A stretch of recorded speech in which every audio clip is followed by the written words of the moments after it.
Hello, everybody. Today's review is going to be of a show called The Mighty Nine, which was another recommendation to me from somebody at work. So I guess it's apparently based on a board game, which I know really nothing about. So just going into this show, I was kind of being, well, I was being introduced to these characters for the first time. So I kind of Googled a lot of this stuff just to kind of learn as much as I could about these characters. Now, I did give this show a 7 out of 10. It wasn't my favorite. I just felt like there was a lot of explaining to do to maybe somebody who's never played the game. Now, for fans of the game, it seems like the reviews for it were pretty good. And not that 7 out of 10 is a bad rating, but if you know how my rating system works, that's pretty mid for me. Now, again, I will go back and be watching the second season because the very last episode was absolutely insane. They did so much, and finally started to introduce some characters that maybe we didn't really know that much about. Now, obviously, I would like some more backstory to some of them, to learn more about them throughout the second season, whenever that does happen, because I'm sure it will. So, we will go over the cast list, because obviously everybody has a voice behind them, right? So, Laura Bailey, who voiced Jester, Taliesin Jafe, uh, who voiced Molly Mock, Ashley Johnson, who voiced Yasha, Matthew Mercer, who voiced Essek, Liam O'Brien, who voiced Caleb, Marisha Ray, who voiced Bo, Sam Riegel, who voiced Not the Brave, Travis Willingham, who voiced Fjord. I want to say is how they pronounced it. Um, at least that's how I pronounce the name, right? Mark Strong, who voiced Trent Ickathon, Nathan Fillion, who voiced the gentleman. So some of these voices are familiar to me, especially Nathan Fillion's. I was like, oh my god, that really does sound like him. Red Child, who voiced Ada Wolf, and then Ivana Sockno, who voiced Astrid. So this whole show, or at least this first season, is kind of based around this Luxon beacon, which was stolen from the Kreen people. So they're after this beacon the entire time, obviously, and trying to figure out who's stolen it. And of course, everybody's basically after it for its power. Now, it seems to me like it can absorb the souls of people, and it can do a whole bunch of other stuff too, like kind of bend time and space, it seems. And now I know there was a brief explanation of everything that it can do, but yeah, it can definitely bend time and space, move objects, sort of thing. But it does start to hurt the person that's holding it after a certain amount of time. So it can cause you physical and mental harm from the looks of it. Obviously, it kind of like almost possesses the person that's in control of it. So it was very interesting to see. So the Mighty Nine members, from what I googled, were Caleb Widogast, who was a former Volstrucker. So I'm not exactly sure what that entails exactly, but it seems like he had the ability to he had the like a fire magic basically, and he could use pretty much any element he wanted, like any kind of like dirt or so on and so forth that was around him. He could use and turn into a spell. Now he does go after these lumino beetles, which can unlock spells, I guess, that he uh, usually couldn't, or spells that he used to be able to cast, or it also helped him remember, I guess, certain spells that he wasn't able to cast before, or was able to cast before and just didn't have the power to do it or the knowledge to do it, without the lumino beetles. So it was kind of an interesting concept that he had to pretty much use objects in order to make his magic stronger. Not to say that he wasn't strong enough as is, but it was very interesting. And then we had Jester Lavore, who was from royalty. Now, she was kind of like a rich Robin Hood in a sense. She was always stealing things and so on and so forth. And then, of course, eventually everything catches up with her, right? And her mother has to, get her to go away before she ends up getting her killed, or her herself killed, or her mother killed. or, put away in jail or something, right? Um, and then we had Fjord Stone, who was just a regular, like I guess he was a pirate, and his captain was trying to like unlock his potential, right? So that kind of seems like the theme in this is that everybody has like a higher up that they're trying to, step into the shoes of and fill. And of course, the ship gets. Now, I'm not exactly sure what was after them. The creature that was talking to Fjord throughout the season, I would like to know a little bit more about exactly what kind of powers it gave him, because it was the one that saved him when their boat uh, when their boat got completely destroyed. Thanks to one of the other members on the boat that actually blew it up. So, um, yeah, it was interesting to see this creature kind of tell him to consume. And of course, he didn't know what that meant. He went down and found like some sort of object that the creature was trying to get him to go towards, and then he puts it in himself in the very last episode and gains even more power than he already had. So again, there's some untouched stuff in this show for sure for somebody who maybe hasn't played the board game, I guess, or the game. I'm not really sure if it's a board game or just like a game itself. I believe a board game though. Correct me if I'm wrong, but I'm pretty sure that's what it is. So yeah, Fjord, I would like a little bit more backstory to him. Um, and then we had Bogard Lionette, who was a Cobalt Soul monk. So she pretty much comes from nothing. And then, of course, she's after all of these. She's basically trying to like redeem herself after she gets beat up pretty easily the first time around. And of course, it's basically like a giant band of misfits, like people who have been kind of cast out or cast aside, sort of thing. And then we had, of course, Yasha Nadoran.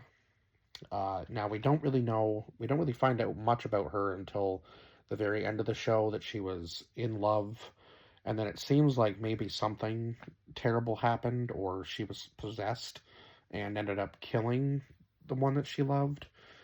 I'm not entirely sure, because yeah, there wasn't much of a backstory to her. She was just kind of in a couple episodes, and it wasn't really clear like who she was hunting down or why. But then as soon as she touches the beacon, it's almost like she changes again, like she wasn't possessed by whatever power was over her. So I'm interested to know a little bit more about her when we get to the second season. And then one of the characters that wasn't even mentioned was Kadakis Clay. So I'm interested to see exactly where that's going to go. And then we had Veth Bernetto, or not the Brave, as what they were in the show. Was a gremlin, I believe. Uh, and I didn't even know. I just thought it was a gremlin. Like I didn't know she was. It was a her until like the third or fourth episode in, and probably the most comedic character of them all, of course, right?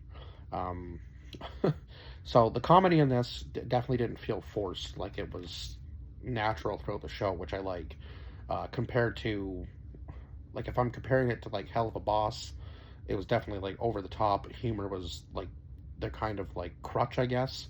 But in this show, it had the action and great animation, and yeah, just good comedic timing with their jokes for sure.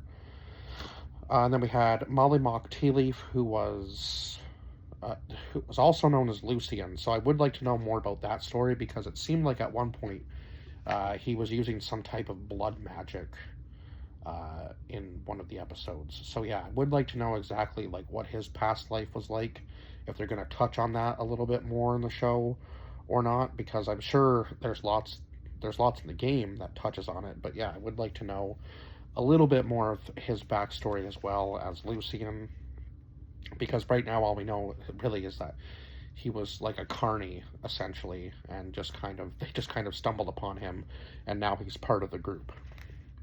And then we have Kinsley Tea Leaf, who I don't think was ever mentioned in the show. So interested to see exactly when that character is going to get into um, into the show. I imagine probably in the second season we might see a couple more characters, and maybe some characters possibly die. That's just a prediction, but I feel like when we didn't have 9 members in the first season of the show anyway, as it is, like we're only up to what was it? One, two, three, four, five, six, seven currently. 8 if you consider the Traveler that was Jester's god. If you consider him 8, I guess. And that was kind of a powerful message with her and the Traveler at the very end of the show. Like he was always with her, but he wasn't answering her anymore until she like believed in herself again at the very end of the show. So yeah, kind of a powerful message there if you've seen this show before. So at first, before Yasha arrives in the very last episode, uh, it was Jester that names them the Sensual Seven when they're when they're starting out. I was like, oh my god!